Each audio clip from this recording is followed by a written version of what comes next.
अस्सलामु अलैकुम व रहमतुल्लाहि व बरकातुहू। When to use present perfect tense with state verbs. Learn English Grammar Part 2।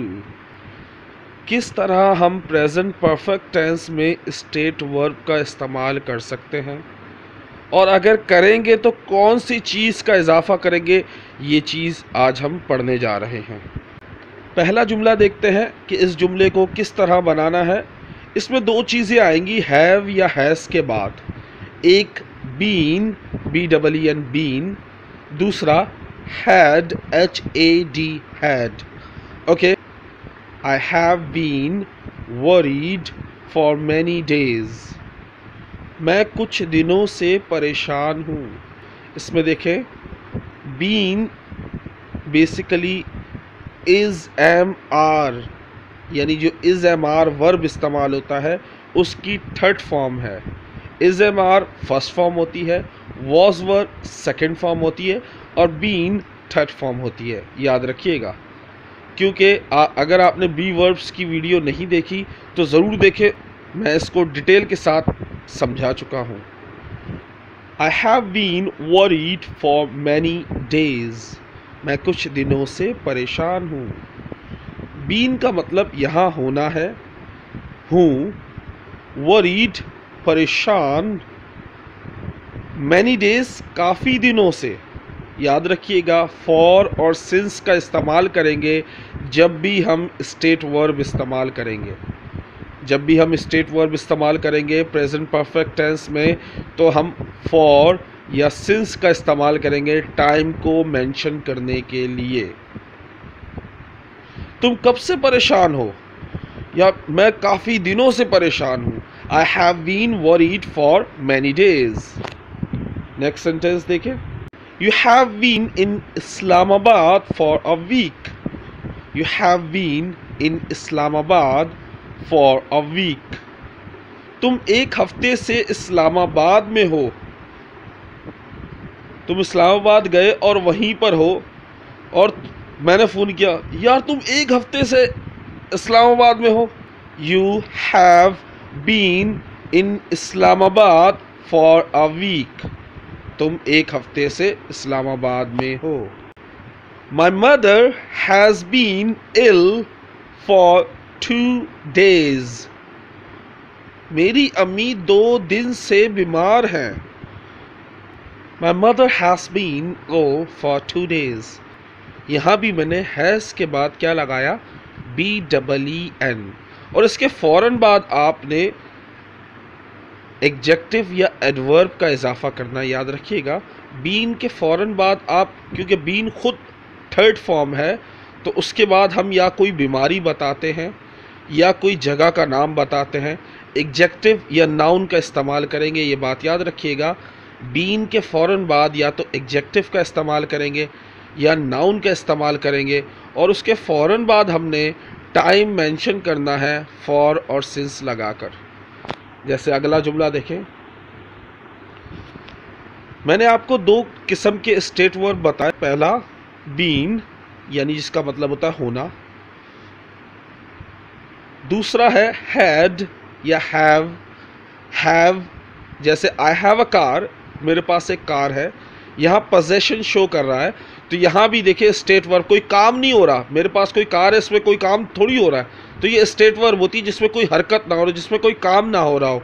तो यहाँ देखें, I have had this mobile since morning. I have had this mobile since morning.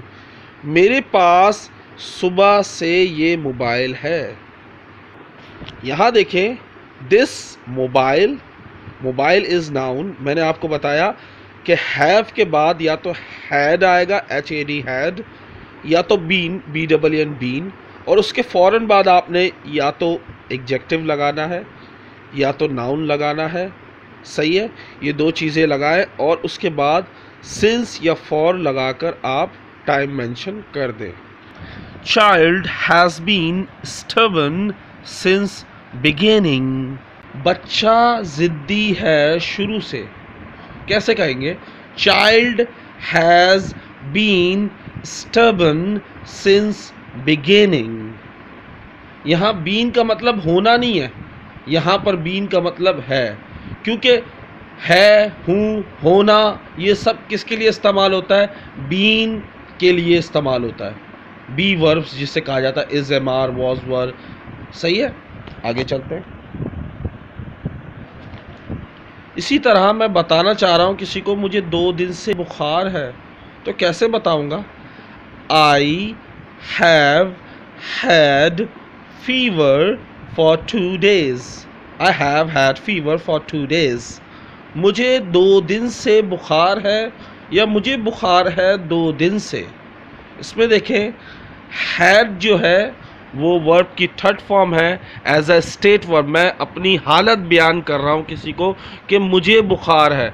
मैंने आपको कहा है हैव और हैज़ के बाद हम थर्ड फॉर्म कौन सी लगाएंगे? या तो बीन लगाएंगे या तो हैड लगाएंगे। ये दोनों स्टेट वर्ब होती है जिसमें कोई काम नहीं हो रहा होता, सिर्फ हालत या मौजूदगी बयान की जाती है। नेक्स्ट देखें, she has had a car for a month. She has had a car for a month. उसके पास एक कार है 1 महीने से। उसके पास कार है 1 महीने से। She has had a car for a month. She has been very ill for a month. वो 1 महीने से बहुत ज़्यादा बीमार है। बीन के बाद मैंने एडवर्ब लगाया। देखिए, बीन के फ़ौरन बाद एग्जेक्टिव, नाउन भी मैंने आपको दिखा दिया। एग्जेक्टिव था स्टबर्न, नाउन दिखाया मैंने दिस मोबाइल। अब एडवर्ब भी इस्तेमाल कर रहा हूँ। ही हैज़ बीन वेरी इल, बहुत ज़्यादा बीमार है। फॉर अ मंथ, 1 महीने से वो बहुत ज़्यादा बीमार है। इस जुमले को ज़रा गौर से देखिएगा। Family members have taken offence. इस जुमले के 3 मतलब है मेरा बच्चा, ये बात याद रखिएगा।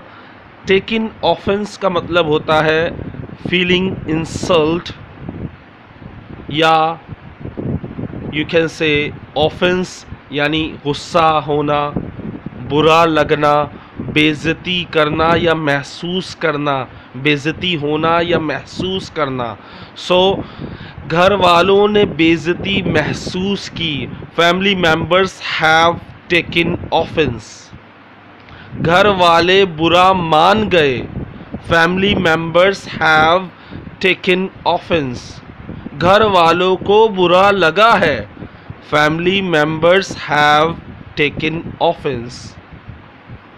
ये तीनों उर्दू एक ही इंग्लिश की है, याद रखिएगा। Now it's time for assignment. I hope you have understood this lesson. मैं उम्मीद करता हूँ आपको ये लेसन समझ आया होगा। अगर नहीं समझ में आया तो अभी ये लेसन ख़त्म नहीं हुए, इसकी अभी पूरी सीरीज़ बाकी है। नेगेटिव, इंट्रोगेटिव, इंट्रोनेगेटिव है, और भी बहुत कुछ है प्रेजेंट परफेक्ट में। अगर आप सोचते हैं प्रेजेंट परफेक्ट यहीं पे ख़त्म हो गया है तो ये आपकी खुशफहमी है, क्योंकि प्रेजेंट परफेक्ट में अभी बहुत कुछ है।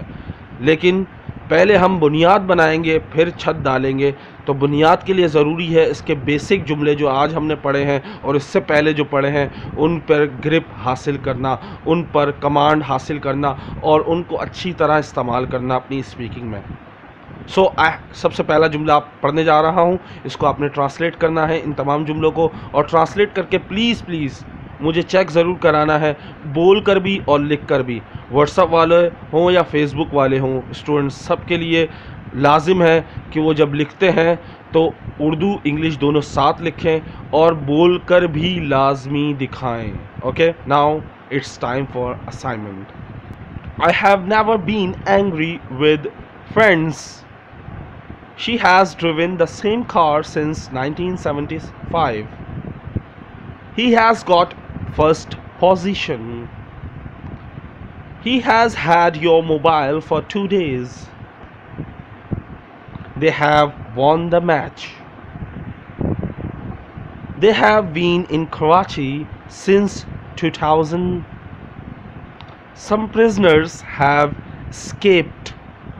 Rain has stopped. They have taken the patient to the hospital.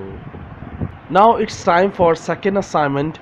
You have to make 5 similar sentences related to state verb. आपने 5 जुमले मिलते जुलते बनाने हैं स्टेट वर्ब के हवाले से, लेकिन it should be in present perfect tense. Okay, और प्रेजेंट परफेक्ट टेंस में होना चाहिए. पता चले आप इस एम आर में बना दें, ऐसा नहीं है, आप बनाएंगे प्रेजेंट परफेक्ट टेंस में. Okay, now it's time for vocabulary of the day. It's time for vocabulary of the day. Back out of something. Back out of something meaning होती है इसका ख़त्म करना, फिर जाना, निकाल लेना, पीछे हट जाना. इंग्लिश में इसकी मीनिंग भी देख सकते हैं आप और उर्दू में भी देख सकते हैं. इसको इस्तेमाल कैसे करेंगे ज़रा देखें. You have backed out of your words. तुम अपनी बात से फिर गए हो. तुम अपनी बात से मुकर गए हो. किसी भी बात से फिर जाने के लिए कहते हैं back out of your words. Okay, it's time for quote of the day. I am responsible for what I say, not what you understand. मैं उसी का जिम्मेदार हूँ जो मैंने कहा है, ना कि उसका ज़िम्मेदार हूँ जो तुम समझे हो. क्योंकि हम बोलते कुछ है, सामने वाला सुनता कुछ.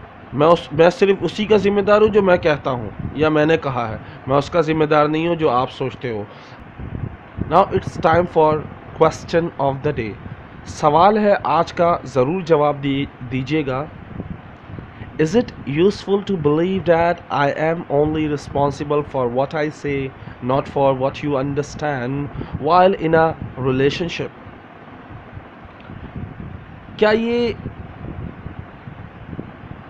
क्या आप इस बात पर यकीन रखते हैं जो लोग ये कहते हैं कि मैंने जो कहा मैं सिर्फ उसी का ज़िम्मेदार हूँ, उसका नहीं जो तुम समझे. लेकिन एक रिश्ते में, अगर आप किसी रिश्ते में बंधे हुए हैं तो आप जो कहते हो सिर्फ उसी के ज़िम्मेदार हो. जो सामने वाला समझ रहा है आपका पार्टनर, उसके आप ज़िम्मेदार नहीं हो. क्या ये बात मानी जा सकती है? क्या इस बात पर इज़ इट यूज़फुल? क्या ये काम की बात है? क्या इसमें यकीन किया जा सकता है? लेकिन हकीकत ये है कि जब इंसान रिलेशनशिप में आता है, यानी शादी हो जाती है या यू कैन से रिश्ता बन जाता है, तो ये चीज़ें बहुत मायने रखती हैं. यहाँ पर ये भी नोट किया जाता है कि तुम क्या सोचते हो, तुम क्या समझे हो. ये बहुत ज़रूरी होता है. जो आप कह रहे हो वही सामने वाला समझे. ऐसा ना हो आप कुछ कहो और सामने वाला कुछ समझे. तो डिटेल में हर बात बताओ ताकि सामने वाले को गलतफहमी ना हो, सामने वाला अपने से एज्यूम ना कर ले, खुद से फ़र्ज़ ना कर ले. उम्मीद करता हूँ आपको ये वीडियो पसंद आई होगी. अगर नहीं पसंद आई तो कोई मसला नहीं, नेक्स्ट टाइम ट्राई करूँगा इससे अच्छी वीडियो बनाऊँ. तो मुझे दुआओं में याद रखिएगा. हंसते रहें, मुस्कुराते रहें. अस्सलामु अलैकुम.